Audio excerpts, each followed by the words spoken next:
देवोठी प्रबोधिनी एकादशी। भगवान श्री कृष्ण ने कहा, हे अर्जुन, मैं तुम्हें मुक्ति देने वाली कार्तिक मास के शुक्ल पक्ष की प्रबोधिनी एकादशी के संबंध में नारद और ब्रह्मा जी के बीच हुए वार्तालाप को सुनाता हूँ। एक बार नारद जी ने ब्रह्मा जी से पूछा, हे पिता, प्रबोधिनी एकादशी के व्रत का क्या फल होता है? आप कृपा करके मुझे यह सब विस्तार पूर्वक बताएं।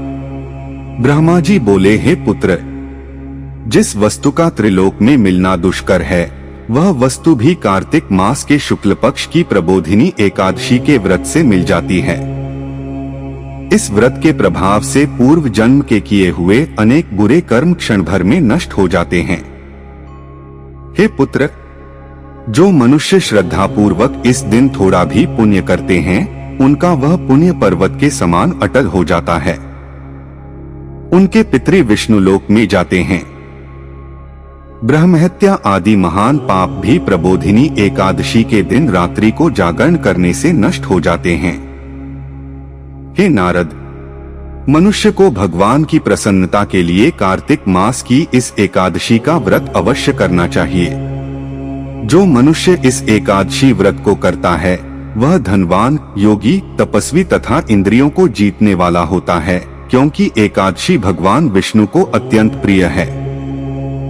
इस एकादशी के दिन जो मनुष्य भगवान की प्राप्ति के लिए दान, तप, होम, यज्ञ, भगवान नाम जप भी परम यज्ञ है। यज्ञाना जपयज्ञोस्मि, यज्ञों में जपयज्ञ मेरा ही स्वरूप है। श्रीमद् भगवद गीता आदि करते हैं, उन्हें अक्षय पुण्य मिलता है। इसलिए हे नारद, तुमको भी विधि पूर्वक विष्णु भगवान की पूजा करनी चाहिए। इस एकादशी के दिन मनुष्य को ब्रह्म मुहूर्त में उठकर व्रत का संकल्प लेना चाहिए और पूजा करनी चाहिए। रात्रि को भगवान के समीप गीत, नृत्य, कथा कीर्तन करते हुए रात्रि व्यतीत करनी चाहिए। प्रबोधिनी एकादशी के दिन पुष्प, अगर, धूप आदि से भगवान की आराधना करनी चाहिए। भगवान को अर्घ्य देना चाहिए। इसका फल तीर्थ और दान आदि से करोड़ गुना अधिक होता है।